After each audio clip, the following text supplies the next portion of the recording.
L'Agence culturelle Dordogne-Périgord déploie la 7e édition de Spring, un programme culturel dédié à la jeunesse sur l'ensemble du département. Une politique volontariste que porte pour le département l'agence culturelle départementale, donc une politique en direction de la jeunesse dans tous les temps de la vie, le temps scolaire, le hors-temps scolaire, des tout petits aux beaucoup plus grands. On sait que la question de l'accès à la culture pour le tout petit est un enjeu fondamental, mais c'est un enjeu qui est extrêmement onéreux, qui coûte cher, qui est difficile à mettre en place parce qu'assez technique à l'échelle des territoires, d'où l'intérêt d'unir nos forces, c'est-à-dire l'agence et l'ensemble d'un certain nombre de partenaires sur le territoire qui sont à la fois des acteurs culturels, mais aussi des acteurs éducatifs, des acteurs du champ social, unir nos efforts pour faire en sorte que les enfants de Dordogne puissent avoir accès à de la pratique culturelle, artistique et à un accès au spectacle, aux arts plastiques. Cette année, nous travaillons avec 45 partenaires de Dordogne et nous allons présenter 21 spectacles ou expositions sur le territoire. Il n'y a pas de spectacle ou d'exposition présenté sans qu'il y ait un temps facilitant la rencontre avec l'œuvre, donc à partager directement, alors soit dans des structures type centre de loisirs, soit sur des temps familiaux ou intergénérationnel, puisque les grands-parents sont bien évidemment conviés sur les deux périodes de vacances scolaires, donc les vacances de février et les vacances de printemps. La collaboration a commencé par le visuel de Spring, où j'ai inventé une sorte de personnage mascotte qui est une sorte de jardinier, un jardinier créateur. Parce que on était en pleine saison printemps-été et c'est ça que j'avais envie de faire. J'ai des parents qui sont agriculteurs, donc j'ai toujours fait un lien entre mon graphisme, mon activité d'artiste et on va dire l'activité de jardinage, de planter, faire pousser des choses comme ça. Et donc après, en deuxième temps, il y a eu la proposition d'exposition qui est venue. Et du coup, j'ai eu l'idée de décliner ce personnage mascotte qui fait un personnage d'accueil. Et j'avais envie, donc là c'est vraiment une création pour l'exposition, cette table à dessin. Et j'ai voulu que ça soit une table à dessin accueillante, un peu originale par sa forme, et réalisée avec des moyens assez simples. C'est beaucoup de réemploi, que du bois qu'on a réutilisé sur d'autres chantiers qui ont été peints. Et l'idée, c'est on utilise une structure de table assez classique, mais qui se prolonge par une sorte de sculpture murale. Donc l'idée, c'était de mélanger beaucoup d'œuvres en réalité augmentée, donc avec ce côté virtuel, nouvelle technologie, qui s'associe à du dessin fait à la main, de l'inventivité des enfants, et qui a un va-et-vient comme ça entre le virtuel et l'artisanal. Ce mur de photos montre tout ce que je fais hors exposition, c'est-à-dire beaucoup de chantiers participatifs dans l'espace public. Donc en fait, moi, quand je fais des grandes fresques dans l'espace public, il y a toujours une partie concertation, atelier, où je récolte les dessins d'enfants, un peu comme on a sur cette table. En fait, je me retrouve avec plein de dessins d'enfants et l'inventivité des enfants, par les formes, par l'originalité des idées, m'inspire pour réaliser mes créations graphiques.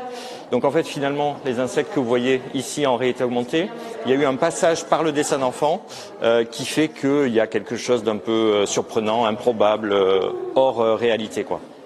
Et c'est pour ça que j'ai mis toutes ces photos de chantier, parce que c'est vraiment le cœur de ma pratique, c'est ces ateliers-là. Finalement, des expositions comme ça, j'en ai pas fait tant que ça. C'est pour ça aussi que j'ai accepté, parce que l'espace était accueillant et pouvait mettre en valeur mon travail. Mais le gros de mon activité, habituellement, c'est plutôt ça. Je travaille surtout dans les quartiers prioritaires. Donc je travaille en France, plutôt d'habitude dans des métropoles. Et puis récemment, j'étais au Japon pour une fresque aussi à Yokohama. C'est-à-dire que c'était une grande fresque au sol. Et l'après-midi, les Japonais venaient peindre avec moi. En fait, comme je fais plutôt des fresques urbaines, on m'appelle souvent pour faire des fresques en cité, dans des gros bâtiments qui ont besoin de couleurs. Voilà. Donc à Montignac, on sera sur plutôt un mur plutôt historique, assez joli, mais c'est assez rare finalement. Et ben voilà, ça va m'inspirer. Parce que la fresque, les animaux qui courent de profil, etc., on va travailler sur cette thématique-là, ouais. Donc étape 3, ça sera une fresque dans l'espace public, avec aussi de la concertation et des ateliers pour les enfants. On a la chance d'accueillir donc Guillaumite qui va venir à la rencontre des enfants des centres de loisirs donc de Montiac-Lascaux et d'Aubas. Mais en amont, les enfants vont réaliser leurs œuvres, hein. Ils vont se mettre dans la peau d'un artiste, puisque Guillaumitte leur prépare des petits carnets avec des petites notices, et chaque enfant laisse aller son imagination. Ensuite, il rassemble tous ces carnets, et d'après les œuvres des enfants, il va créer une œuvre unique et une œuvre commune. Voilà, par rapport à son style, bien sûr, hein, son style artistique. Et ensuite, cette œuvre sera réalisée avec les enfants. Chaque enfant va peindre une partie de l'œuvre qui sera ensuite exposée dans Montignac, et donc accessible à tous. Ça fait écho, hein. Voilà, Montignac, c'est la préhistoire, c'est la grotte de Lascaux, donc c'est l'œuvre, les œuvres d'art sont là depuis très très très longtemps. Donc je trouve que ça fait complètement écho à notre territoire, avec bien sûr le style de notre époque aussi, une autre vision, mais voilà, les enfants sont sensibles à ça aussi, hein, parce qu'ils connaissent tous Lascaux, et donc il y a des projets. Il y a un territoire avec beaucoup d'artistes divers et variés, mais ce que je repère, c'est les enfants que je vois depuis plusieurs années au fil des projets et qui sont de plus en plus intéressés et attentifs et acteurs du projet, en fait, au lieu d'être juste consommateurs. Je viens voir un spectacle.